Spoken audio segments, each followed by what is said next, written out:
Guys, मैं आज आपसे अपनी पीपीआर की वीज़ा स्टैम्प की टाइमलाइन शेयर करूँगा कि मेरी पीपीआर कब आई थी और उसके बाद मुझे वीज़ा स्टैम्प होके कब तक मिल गया था और क्या क्या ईमेल्स आई थी और क्या क्या चेंजेस हुए थे।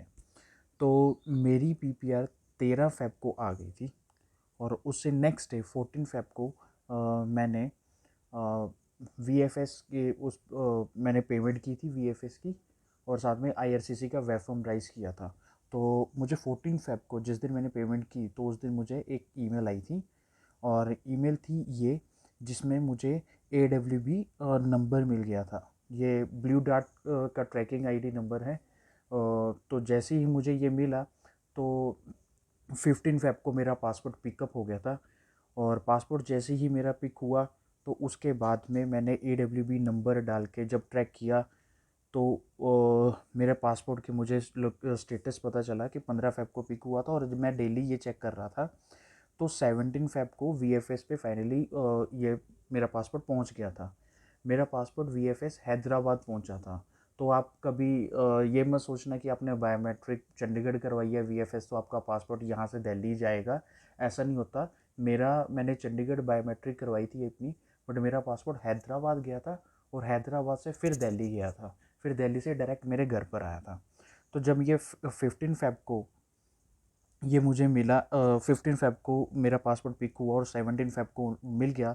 तो 17 फ़ेब से मेरे पास में ईमेल आने लगी VFS की तरफ से। तो उसमें से 14 के बाद में मुझे ईमेल आई 17 को।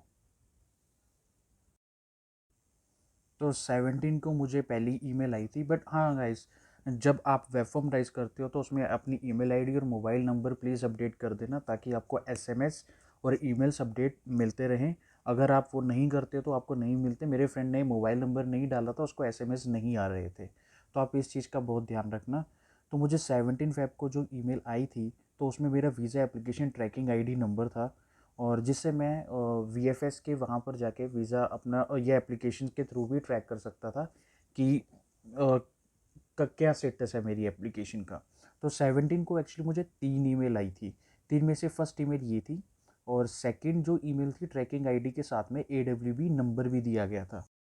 ये जो AWB नंबर है ये हमारा तब काम आएगा जब हमारा पासपोर्ट IRCC दिल्ली से स्टैंप होकर जब हमारे घर पर हमें मिल रहा होगा। तो उस टाइम पे हम इसको ब्लू डॉट पे जाके चेक कर सकते हैं ये AWB नंबर डालकर कि वो कहाँ है, हम ट्रैक कर सकते हैं। तो उसके बाद मुझे थर्ड ईमेल आई थी और थर्ड ईमेल में लिखा हुआ था कि आपकी application Canada visa application Hyderabad से IRCC ऑफिस दिल्ली के लिए सेंड कर दी गई है। तो 17 को रिसीव हुई और उसके बाद में एक AWB नंबर और ट्रैकिंग आईडी नंबर बताया। फिर तीसरी ईमेल में उन्होंने बताया कि हम आपके दिल्ली एप्लीकेशन को दिल्ली में भेज रहे हैं। फिर 18 को मुझे 2 ईमेल आती हैं। फर्स्ट ईमेल में जो लिखा होता है उसमें लिखा होता है कि आपकी application Canada visa application centre को रिसीव होगी है दिल्ली को। फिर और जो सेकंड ईमेल होती है, सेकंड ईमेल में लिखा होता है कि आपकी एप्लीकेशन डिसीजन के लिए प्रोसेसिंग में डाल दी गई है, IRCC ऑफिस दिल्ली में प्रोसेसिंग के लिए चली गई है। तो वो 18 फ़ेब से 28 फ़ेब तक वो प्रोसेसिंग में ही रहती है, उसके बीच में मुझे कोई ईमेल भी नहीं आती। इसके बाद मुझे 28 फ़ेब को 10 दिन बाद ईमेल्स आती हैं 3, जिसमें फाइनल डिसीजन मेंशन किया होता है। जिसमें से पहली मेल होती है जिसमें फर्स्ट ईमेल में लिखा होता है कि आपका डिसीजन एनवलप में डिस्पैच कर दिया गया है IRCC ऑफिस दिल्ली से कनाडा वीज़ा एप्लीकेशन सेंटर को। फिर जो सेकंड ईमेल होती है उसमें मेंशन होता है कि कनाडा वीज़ा एप्लीकेशन सेंटर को आपकी एनवलप जो है वो रिसीव हो गया है। और जो थर्ड होती है उसमें मेंशन होता है कि आपका जो एनवलप है पासपोर्ट वाला वो हम आपके एड्रेस पर कुरियर कर रहे हैं। तो उससे नेक्स्ट डे ही मुझे मेरा जो पासपोर्ट है वो रिसीव हो जाता है और उसी के साथ में ही मुझे 2 ईमेल आती हैं नेक्स्ट ही जिस दिन मुझे पासपोर्ट मिल रहा है 1 मार्च को। तो उसमें एक एप्लीकेशन जी की status has change in your application और सेकंड ये आती है जिसमें एक waiting for message waiting for you. तो ये दो जो स्टेटस होते हैं, जो उसके बाद में हम जैसे ही जीसी की लॉगिन करते हैं और वहाँ पर चेक करेंगे तो हमारा वहाँ पर स्टेटस जो है अप्रूव्ड दिखाएगा, और साथ में एक कॉरेस्पेंडेंस लेटर होगा जिसमें हम उसको डाउनलोड करके देखेंगे तो लेटर ऑफ इंट्रोडक्शन नाम से एक लेटर होता है, वो वीज़ा अप्रूवल होता है जो कि हमें एयरपोर्ट पे चाहिए होता है। तो ये डॉक्यूमेंट भी बहुत इंपॉर्टेंट होता है। तो ये पूरी जर्नी थी। तो जैसे 14 फ़ेब को सबमिशन होता है पासपोर्ट का, 15 फ़ेब को मेरा पासपोर्ट पिकअप हो रहा है, 17 को 3 ईमेल आ रही हैं रिसीव्ड की, और साथ में 17 को ही वो दिल्ली आईआरसीसी के लिए मेरा पासपोर्ट भेज रही हैं।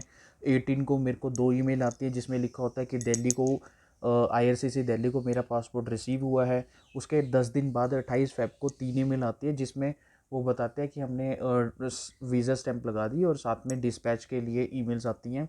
1 मार्च को मेरा पासपोर्ट मुझे रिसीव होता है, और 1 मार्च को ही मुझे आईआरसीसी से 2 ईमेल आती हैं जिसमें पोर्ट ऑफ एंट्री या वीज़ा अप्रूवल लेटर कहते हैं जिसे, वो होता है। और साथ में मेरा स्टेटस वहाँ पे चेंज करके वहाँ पे अप्रूव्ड मेंशन कर दिया जाता है। तो ये टोटल पूरा टाइमलाइन थी जिसमें मुझे 15 डेज़ लगे पासपोर्ट पिकअप से लेके रिसीविंग तक। तो ये 15 डेज़ की थी, और मोस्टली मैंने देखा मेरे 3-4 फ्रेंड हैं जिनकी पीपीआर मंडे को ही उनको जो है मेल आ रही है कि हाँ कोरियर की, तो नेक्स्ट डे ही ट्यूसडे या वेडनेसडे को उनको उनके पासपोर्ट मिल रहे हैं। तो आज के लिए ही इतना ही, और जल्द ही मैं कुछ और भी नई वीडियोस लाने वाला हूँ जिसमें मैं काफ़ी कुछ पॉइंट्स हैं जो मेंशन करने हैं मुझे, जैसे एसओपी को लेके, और कुछ पैकिंग को लेके, कुछ फ़्लाइट टिकट्स को लेके, और जो आजकल जो डॉक्यूमेंटेशन की लिस्ट है क्या क्या लेके जाना है, इसको लेके काफ़ी कुछ टॉपिक है जिसके लिए मैं वीडियोस बनाऊंगा। तो आज के लिए इतना ही, और नई वीडियोस मैं जल्दी ही अपलोड करूँगा। Thank you so much.